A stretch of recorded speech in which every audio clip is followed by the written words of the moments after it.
just as I saw a lot of hands raising before. How many people have had back issues relative to the game? Mickey, there's your, there's your audience. You can help some of these people. So I met Art miraculously one day, about a week after I had a rear-end car accident. That after talking with orthopedic surgeons, they said that I either have to quit golf or change my swing. Now, how many of you can just go out there and change a swing? Not very many.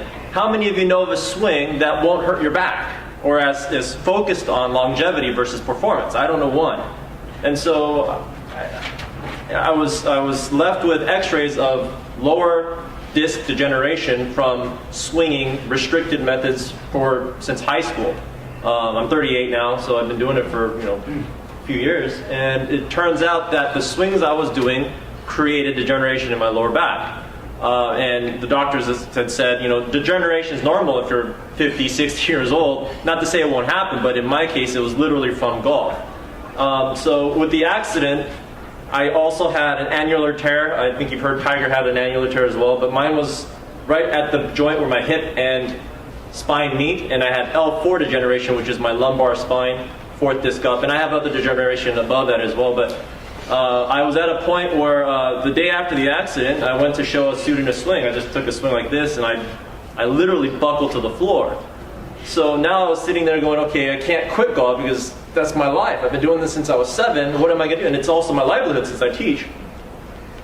So I busted out Ben Hogan's book. I figured if he went through a debilitating car accident and he could hit a ball and win, I might as well try that. Didn't work. I mean, it was painful to the point where I was in tears.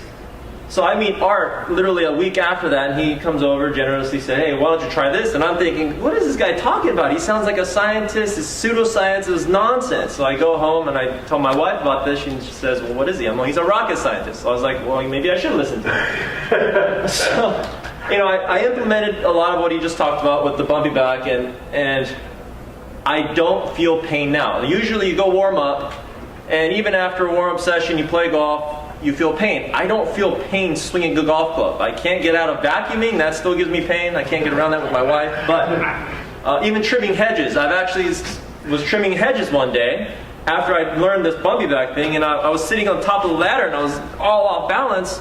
And so I sat there, I set my hip in this Bumpy Back position, and all of a sudden I'm sitting there with this chainsaw, no problem. I'm just going at it. My wife comes out, she's like, what are you doing? I'm all, trimming the hedges. She's like, what's wrong with your hip? I'm all, this is how you balance. And she just turned around and walked back in the house. But what turned out to be just something I was going to throw out the window, I took to heart because I had no other answers. And since I've implemented this, till this day, I have no pain swinging a golf club. By the way, Mickey's hit it over 400 yards in long drive tournaments before. He's a black belt in Aikido. Judo. Just also a little background. So yeah, with the x-rays now, they're seeing no extra degeneration. I mean, it happens over time, but my annular tear has healed. And so the things that I've implemented with Bumpy Back, I'm no longer straining my spine. I'm actually isolating the lumbar spine and rotating the entire body. So there's a lot more lead heel lifting, a lot more of what the old school swings used to look like. But we've worked around some of the things that may go wrong with that kind of a swing. But the key is, I no longer have back pain. And Art said it himself. He's fallen off of a ladder as well. And he has no back pain swinging the golf club. And I've implemented this with my students. And not just for longevity, the performance is incredible. I mean, I'm 145 pounds and I'm hitting 300 yards with no pain. So, I mean, if that's not a testament, I don't know. And you can imagine that if there's any residual pain or residual potential discomfort, his body would reflex around that, and that would mess up the swing that he was trying to have. So that by setting him in a position where that's no longer an issue, then it's like he's got a new back because he's got a new location as to where the forces are going. The forces are not going into the area where the nerve had previously been pinched.